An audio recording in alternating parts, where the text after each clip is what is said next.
To je úplně jasný. No chlapi, taky nechodí. Najedlo se šárka něco. No to nechodí, to na podvou. Jo. No. No, kuřela, no. Co mi točíš? No jenom vaše debata o záchodě. To právě skončila, tak Skončila. Tak jo, jako... Já bych udělal potom máme hlad. To bude jenom, máme Po hlad. 10 minutách. Máme hlad. Pořád máme hlad.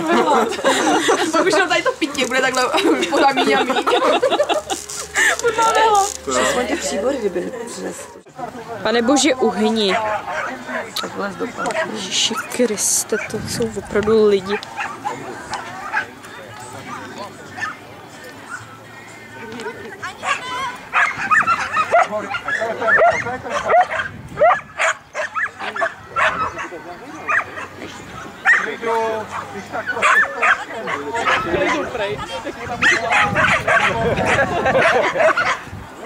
Co říkal?